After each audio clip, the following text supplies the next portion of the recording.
Merci d'être avec nous en direct de l'Assemblée, député Renaissance de l'Hérault. La grande question que l'on se pose, Patrick Vignal, quand on voit ces images, quand on voit ce qui s'est passé cet après-midi à l'Assemblée, c'est comment est-ce qu'on peut sortir de tout ça, sortir de cette tempête. Tout le monde se tourne vers Emmanuel Macron.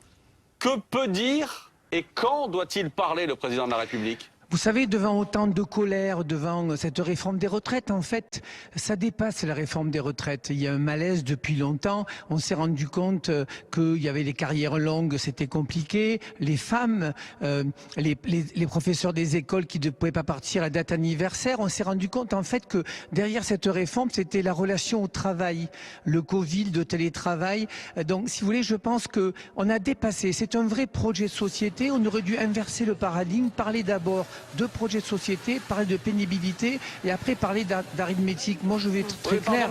Il faut qu'on mette en pause cette réforme. Mais vu ce que vous nous dites, vu les images que l'on diffuse ce soir, il y a urgence en fait. On peut refaire sans arrêt. On peut refaire sans arrêt le coût de la valeur travail, etc. Pardon de vous couper, mais là, il y a une urgence. Il y a une urgence et peut-être une urgence à parler pour le président de la République.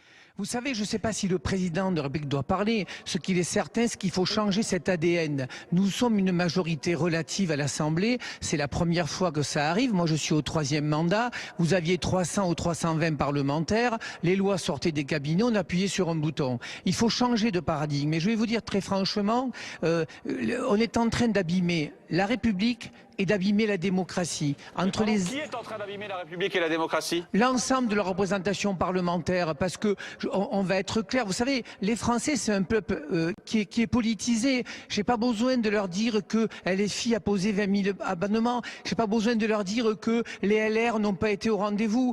Les Français, ils s'en foutent qu'on règle nos comptes. Ils veulent qu'on règle leurs problèmes. Donc, moi, je pense qu'il faut de l'apaisement. Il faut la suspendre. Il faut rediscuter avec les syndicats. Et puis, je crois qu'il faut mettre autour de... Attendez, Patrick Vignal, vous venez de dire qu'il fallait suspendre cette réforme des retraites, oui, vous, député Renaissance. Mais Maxime Suitec, ça fait 15 jours, je le dis, j'ai fait un groupe de travail avec 60 personnes qui étaient de la société civile. J'ai l'exemple, par exemple, sur la qualité de vie au travail. Quand vos collaborateurs à BFM, vous mettez 1 euro sur la qualité de travail, c'est 4 euros de la productivité. On a besoin de recréer du sens. Il faut la faire, cette réforme. C'est 30 milliards chaque année qui sont empruntés. Je préférerais les mettre sur les hôpitaux qui sont au bord du gouffre ou directement dans le gouffre. Mais Patrick Vignal, concrètement, qu'est-ce que ça veut dire de mettre cette réforme sur pause? Qu'est-ce que vous demandez très concrètement ce soir au président de la République? C'est entre ses mains. Ça veut dire, Maxime Suitec, qu'il faut aller convaincre. Ça veut dire qu'il faut remettre les syndicats et le patronat pour discuter de la pénibilité. 25% des métiers vont changer avec l'arrivée du numérique. Et c'est vrai que je le dis, y compris au patronat, il devrait, entre les syndicats et le patronat, définir la pénibilité. Vous savez, c'est la première fois qu'on est à un chômage à 6%. Je fais partie de cette génération où mes parents me disaient le chômage était à 15 à 16%, est-ce que tu auras un job? Aujourd'hui, on arrive au plein emploi. 1 million d'entreprises supplémentaires créées. Le vrai débat, qui peut travailler jusqu'à 64 ans, Maxime Suitec? Qui?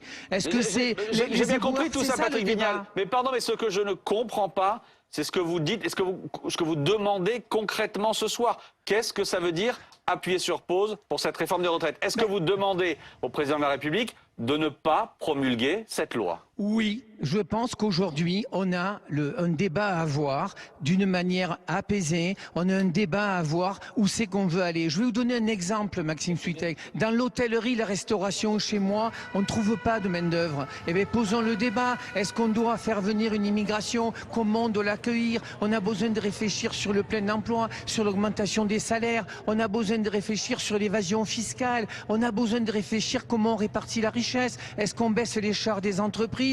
Est-ce qu'on travaille sur les dividendes? Voilà ce qui manque à cette réforme. Il manque de la cohérence, du sens. Et moi, je suis ce soir assez positif. Je pense que le président peut nous surprendre et qu'on réfléchisse avec un vrai débat de société, la place du travail, ce que ça coûte. Travailler mieux, d'accord. Sauf qu'aujourd'hui, je pense que la génération qui arrive, est-ce que c'est dû au Covid?